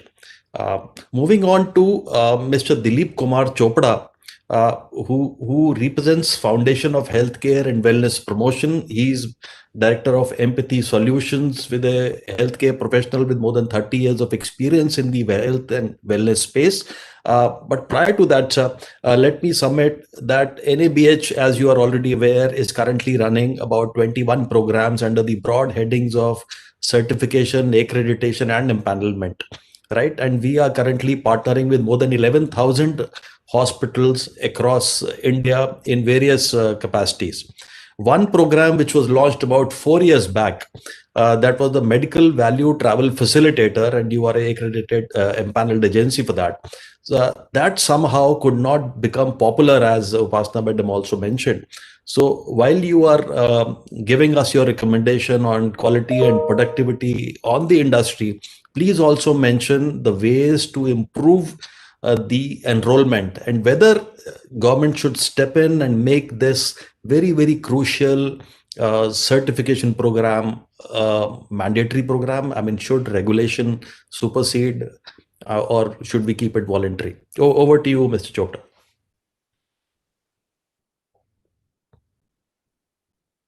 Please unmute, sir. Please unmute. Is it audible now? Yes, please. Yeah. Thank you very much, organizers, for giving me an opportunity to give my inputs in the field of medical value travel. Basically, when a patient travels to India, he spends his 95 to 99% of his time with three service providers. One is the hospitals. Second is the medical value travel companies, or what we call as even the language interpreters. And third is the accommodation service providers, that is the budget guest houses, 3-star or 4-star or 5-star hotels. Now coming to, I am interested that these all three categories should be certified.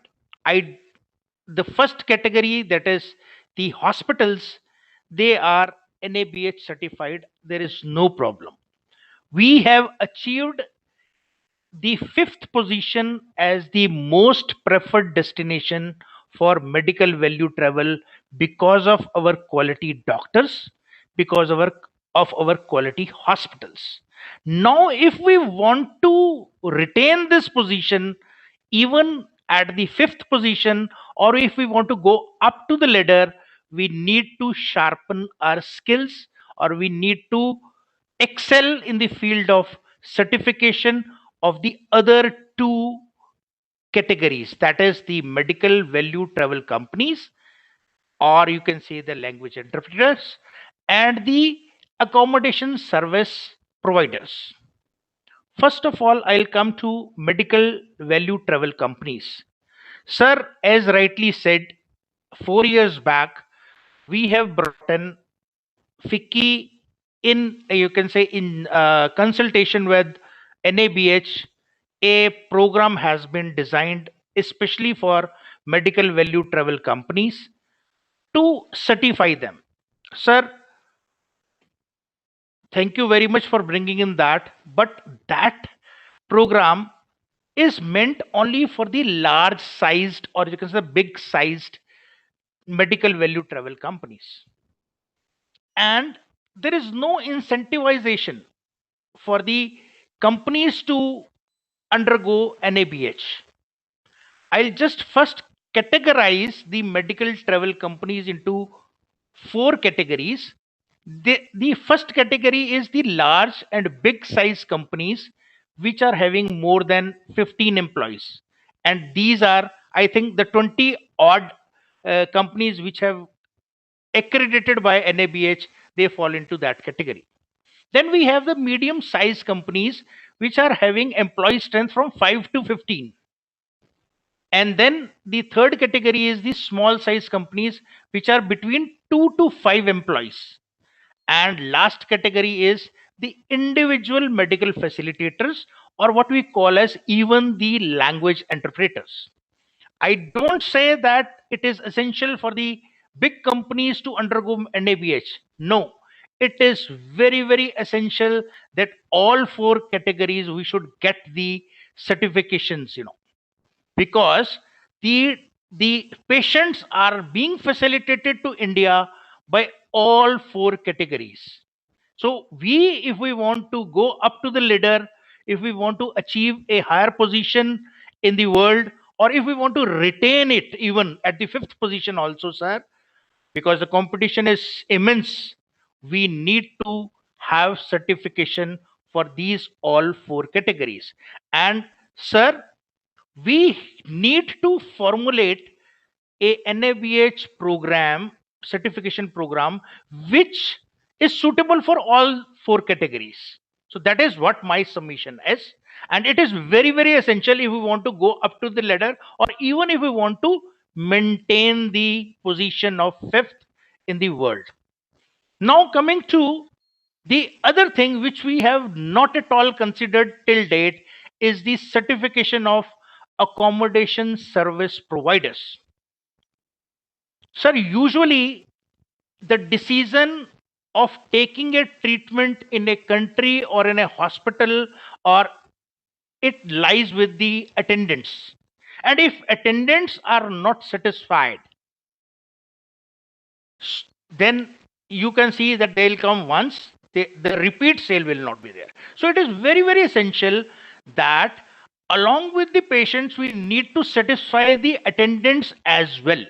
So if they do not get the proper accommodation, or even if pre and post, if a patient also has to stay in a hotel or in a budget guest house, if that is not meant for a patient, because usually the hotels and the guest houses are meant, the rooms and the toilets are meant for the normal tourists, they are not at all targeted at, if a patient is coming, then there should be support mechanism in the toilet as well also, but that is not there. We need to certify the accommodation service providers as well if we want to go up to the ladder. Sir, now coming back to why the companies, the medical value travel companies are not voluntarily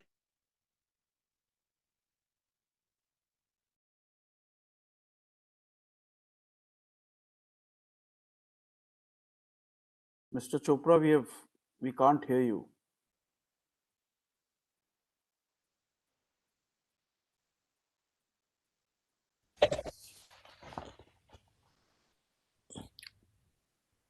Mr. Chopra?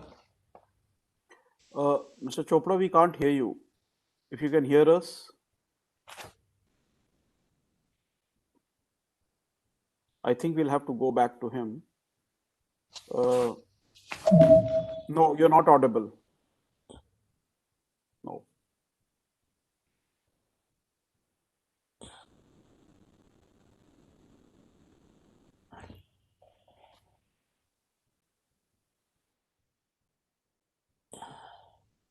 No, Mr. Chopra, we can't hear you. I think you'll have to log out and maybe log in. Log in again, yes. So meanwhile, we all await for Mr. Chopra to re-log in again with us because of some audio disturbance. Very important point which has been able to bring out, and that is largely that what is in for a certified NABH medical value travel facilitator.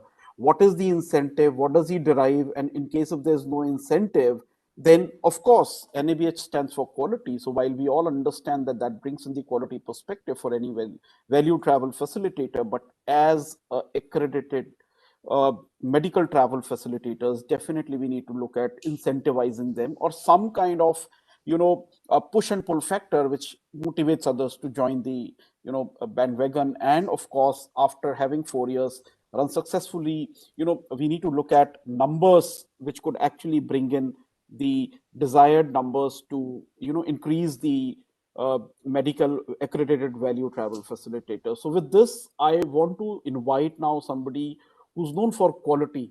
Dr. B.K. Rana is the CEO of Quality Accreditation Institute. He's an international consultant and expert for WHO, World Bank, Asian Development Bank, USAID, and several other national and international organizations. His expertise includes establishing healthcare laboratory accreditation bodies, implementation of quality management systems, and standard development in field of quality and patient safety. So, Dr. Rana, we would like to understand from you that how can we integrate quality with medical value travel, and that let that become the championing factor for patients traveling to India for treatment. So, over to you, Dr. Rana. Thank you very much, Praveen, for the nice introduction. And thank you very much, Sangeeta Madam, Department of Commerce, Dr. Manoj Nesri from Ayush, and all colleagues on the panel. It's really wonderful to hear all the experts and be in the line at the last so that you know what is not covered and you can cover up. And it's also avoid duplication as well. So thank you very much for this real and great opportunity.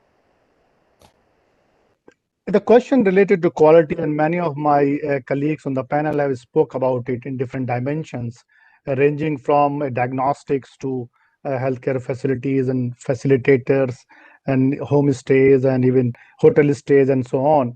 So in my opinion, strongly I believe that there is a need for creating a system of building trust to ensure quality, safety, and logistics, as we are talking about medical value travel.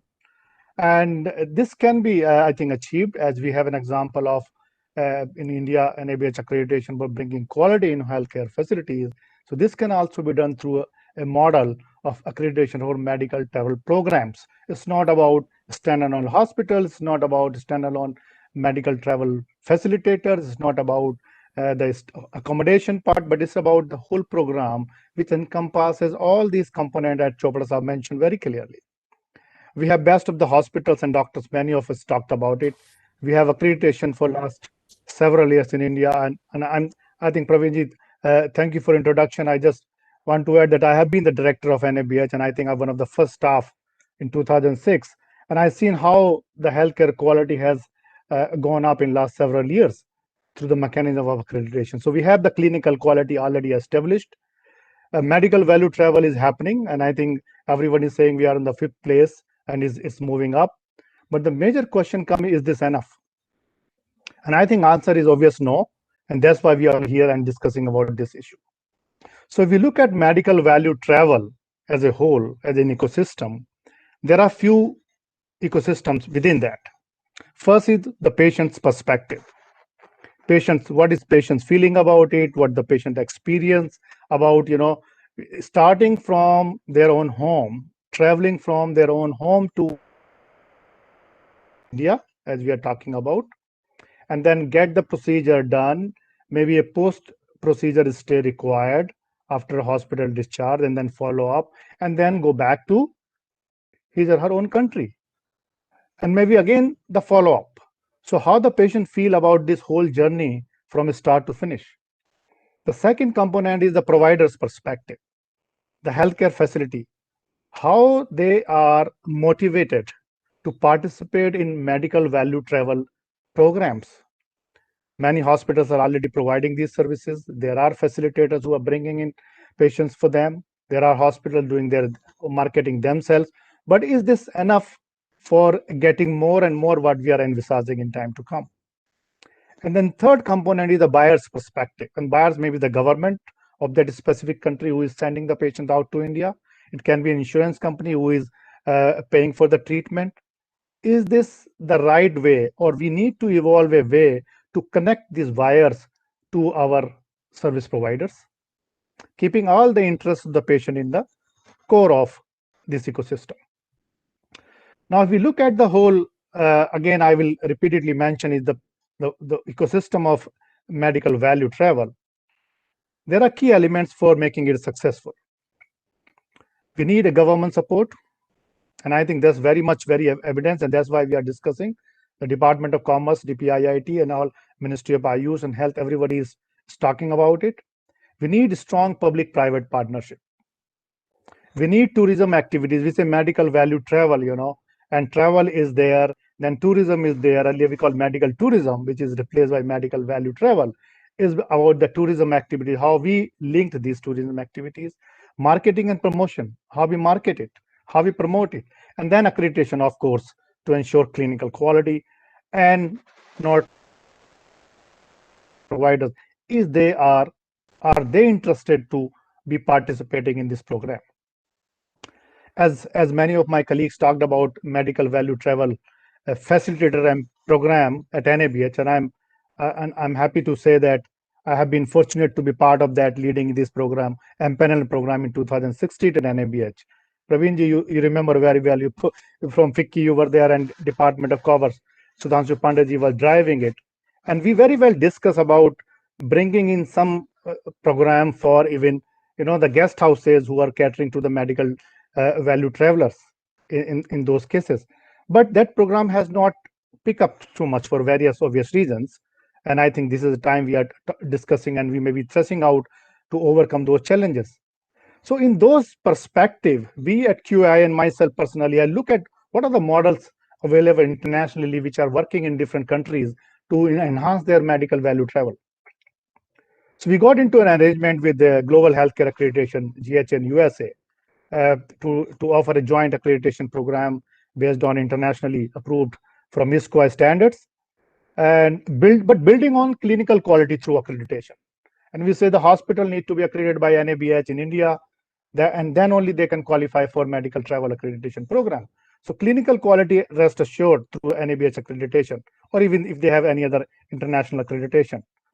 And then we thought of how we move up to ensure that the patient journey starting from their home to hospitals, the care, the post of care, and then follow-up and the return journey to his home is ensured in a manner that he has the trust and confidence in the hospital services, he has the trust and confidence in the travel services, he has the confidence and trust in the hospitality services. So all three components, and then of course for the payer is ensure the transparency in the payment mechanism, in the charging and all billing and all these things. So all this part of this medical value travel accreditation program. And then we have seen that how it is growing in other countries. Just an examples, the Bumrungrad Hospital, International Hospital in Thailand, one of the famous destinations for medical travelers, has also gone for this accreditation program. Cleveland Clinic in USA, Cedar Sinai in USA, some other in Middle East, they are traveling to that program through the program because they bring them the whole ecosystem, the trust building mechanism for them. So the quality in specifically for covering the entire journey of the patient, linking with three components, once again, the travel, the stay, and the medical treatment. So that is to be encompassing. We need to develop a medical value travel program, which is based on international best practices and standards. And as I mentioned, QI has already ventured into it, and we have already launched this program. And and it's not one agency is not sufficient. We need to see many other organizations coming up and building on this. We need a very strong public-private partnership to widen the approach and the reach, because implementation is very, very important. Like MBTF, an MPanel program could not take off very much because the value, and most importantly, that is these programs are linked with the hospitals, they are linked with, or they are just mostly seen as bringing a patient, leave it to the hospital, and there's a job sense there. That's all. And now patient is at the mercy of someone else. And after treatment, we don't know what happened to the patient. And that's why the DOC has come up to ask NABS to develop this program, because there were a lot of complaints about it. So I think in nutshell, there is a strong need of developing an accreditation program to ensure quality, safety, and all the, the confidence, trust into our medical travel, which are flowing into India, not just retaining to the 5th position, going up at Chopra Saab mentioned. And I think that is what we should be building in. A Chopra is just a lighter moment. We said very important component of the stay, because the discussion from DOC and NHS was that when patient is treated in the best of the hospitals in Delhi, or in Mumbai, best of the hospital, best clinical care received, procedure is excellently performed. But after post-care, he go to a guest house, which is totally like a slum area. He get good amount of bacteria or fungus or whatever infection he get, and then blame goes to the hospital. Blame go to the country now. because he's traveling to India for treatment. So I think that was very much important to ensure, and we discussed at that time, DOC and NA, we had discussed that how we can, we can't legislate it, but voluntary scheme for that. And I'm happy to say that at QI we have developed accreditation standards for hotels and homestays, and that was one of the purpose kept in mind, to ensure that whosoever is coming for travel ensures the safe stay, whether it is a leisure or it is a medical travel. So I think if we want to ensure that the quality maintains even after accredited hospital provide the services, to get that benefit as well, that yes, you have done it, that end point is also very important to ensure that safety is also ensured at that point of time. So I think take home message is to build on a strong partnership, build on a strong accreditation program encompassing all the components, not just isolated pieces of these things. And I think we have to work and collaborate with each other. Thank you very much for a great opportunity to talk to you, and thank you so much once again. Thank you, Dr. Rana. I think what you mean is what Upasana Madam also mentioned, the end-to-end standardization. Under the umbrella of standardization, all travel, logistic, everything must be ensured, and we must get together in a collaborative approach, all of us, to think how better we can devise all these standards to take, because the country's reputation is at stake. So there's no doubt about it. With medical value, travel is not only about a patient, it's not only about a hospital or a particular standardization, but the entire country's image is at stake. If Mr. Chopra is still with us for his closing recommendations, Mr. Chopra, are you there? I see him logged in. Any case, I mean, yeah. So Mr. Mittal, in case he joins in, we'll be happy to have him. But I think this has been a very enriching Manthan, one of the best. And post-COVID also, there's lots of focus and synergy in all healthcare institutions. The healthcare industry is then back to focus, and there's no doubt about it. If we and take quality to the last man in the line, every bit of effort helps. And that's the doubt. So, can we have some questions, Mr. Mittal? Yeah, so Mr. Chopra has mentioned in the chat box. Mr. Chopra has mentioned in the chat box that he is available.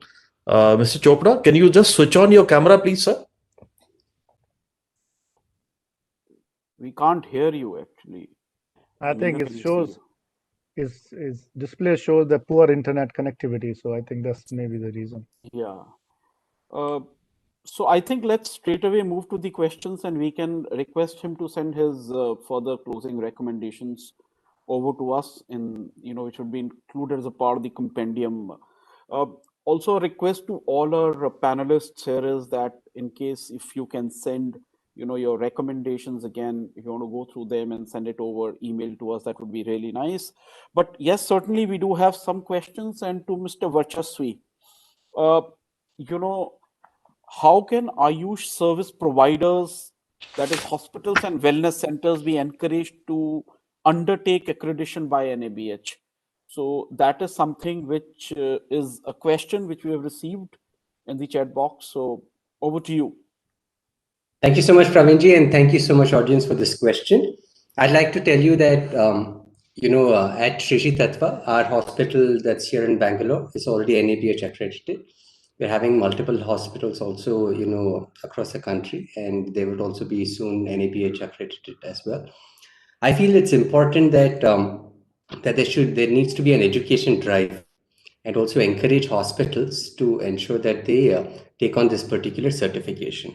The aspect that what you mentioned is that how can Ayush hospitals be encouraged to take this on?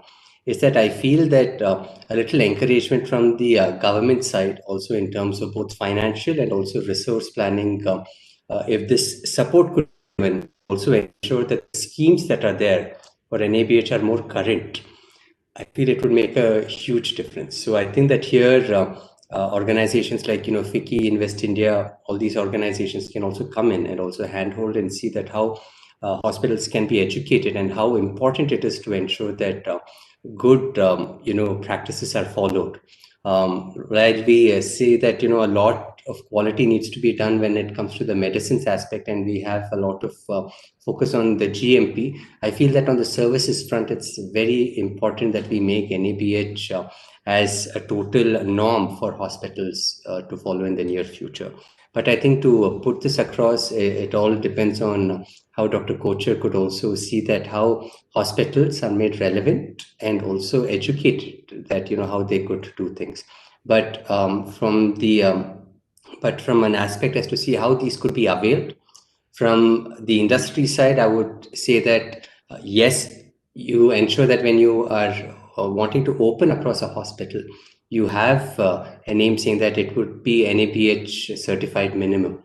So that should be your aim, to ensure that you bring a hospital that has quality clinical practices to people. And when it comes to the government side, I would request that the schemes be made more relevant to ensure that both financially and in terms of resource planning, industry and sectors can avail of the same. Thank you very much. Can I give my one small suggestion? Just one important input, just echoing the sentiment of Arvindji on this, to my colleague Dr. Kocher, is that in case if NABH can have a considerable momentum in terms of promotion of these schemes amongst the people, and also if there can be an icon at the Ministry of Ayush website that for quality accreditation, in case if you need to click. I think any Ayush industry, the most visited site for him is the Ministry of Ayush site. So in case if there is a dedicated section on the website which talks about quality accreditation, so I think that would bring in that momentum amongst the industry and the service providers to go and register, because half of them may not be even aware of it. So just a point of what Arvindji was trying to suggest. So over to you, Professor Mishra. So in fact, my next question was to you only, but anyways, please go ahead.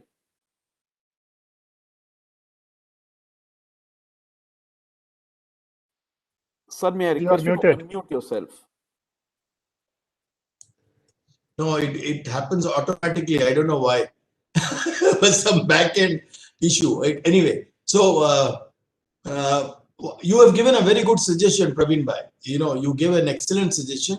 I was just going to add to that any hospital which is Ayush hospital wants to get themselves, and I want to get myself accredited.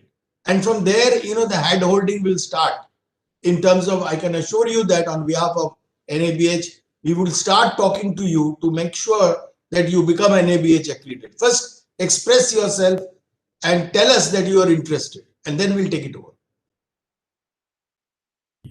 Yes, and please allow me to submit that NABH has been very fortunate to have the active, dynamic support of Ministry of Ayush. We have till date, this is the only accreditation body in the world to have an active Ayush program. We have nearly 200 hospitals and all institutes of national repute which are currently accredited.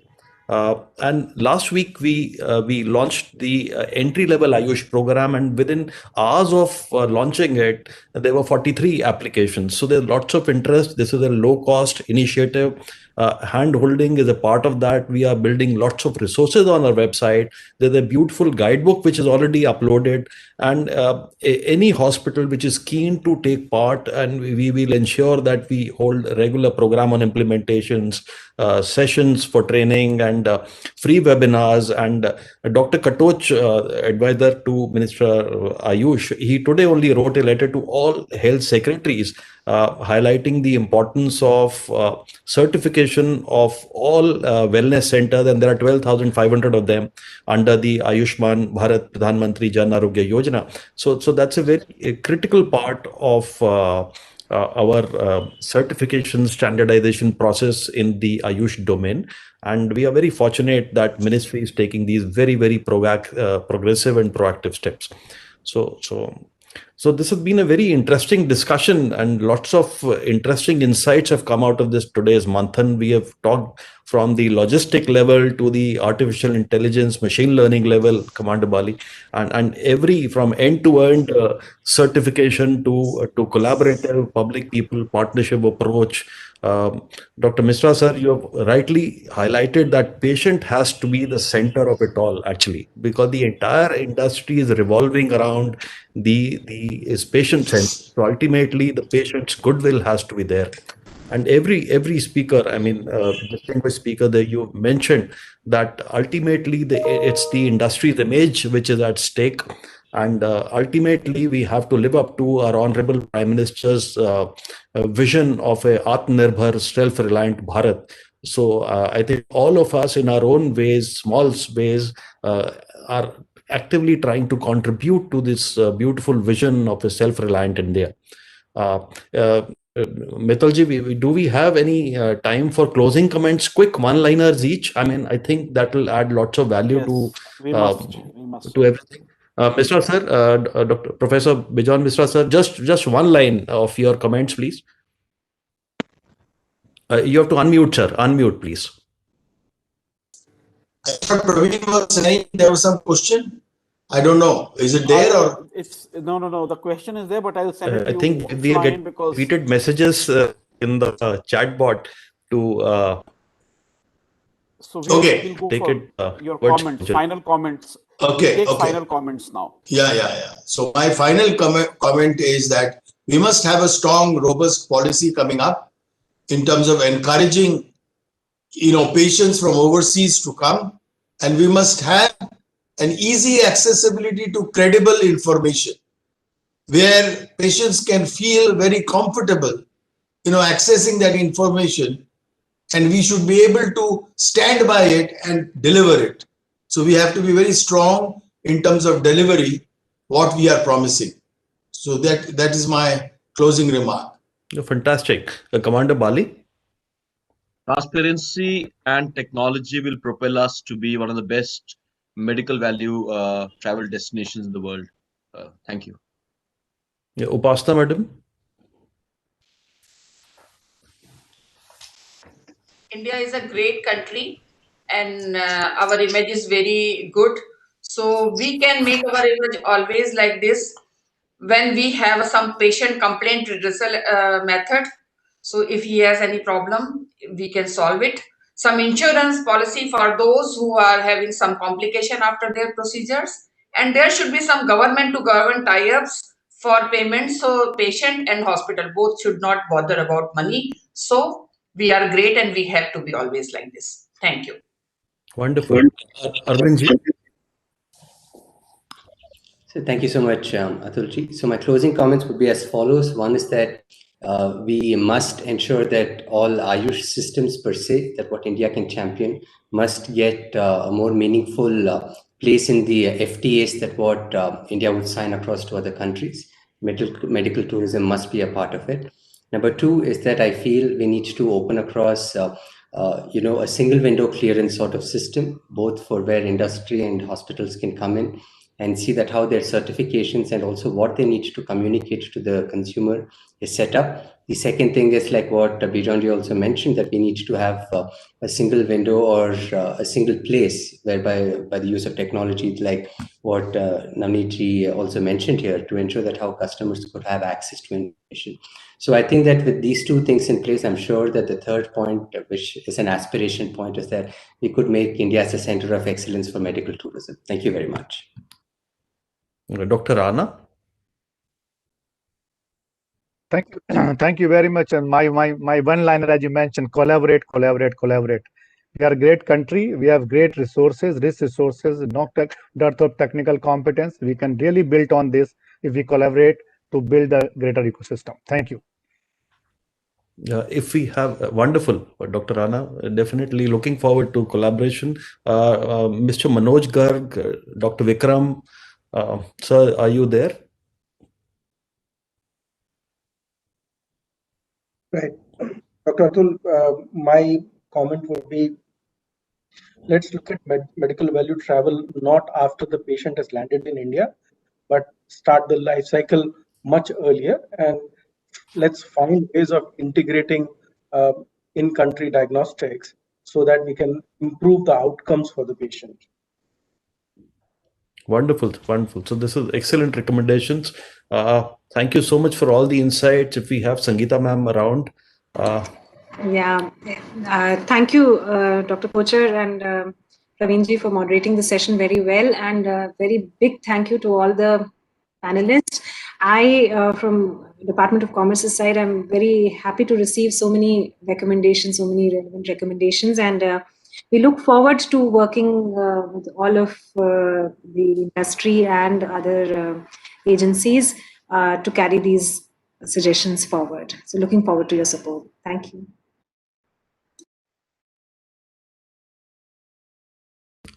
So much, ma'am, for all your sincere dedication, your involvement, and guiding us to this wonderful series of webinars.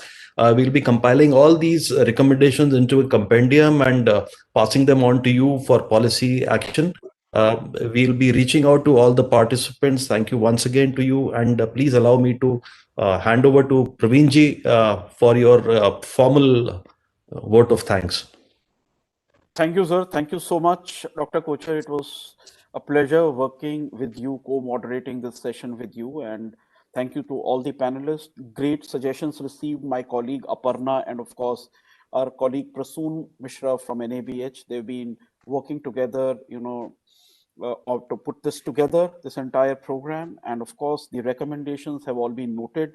We'll be submitting it to government in form of a compendium. And also, in case if our panelists have missed out on anything, you can reach out to us and send your recommendations once again. We'll be very happy to include them as a part of the compendium. To Sangeeta ma'am, we started this journey 2015 when we really started focusing on MVT, and it's great to see that we've been able to bring in the entire value chain together and work together for the progress of in the medical value travel sector. And thank you so much once again, and have a good evening. Thank you. Thank you all. Thank you very much. Namaskar. Thank you. Jai Hind. Thank you. Namaste. Jai Hind. Thank you. Thank you, everybody. Thank you.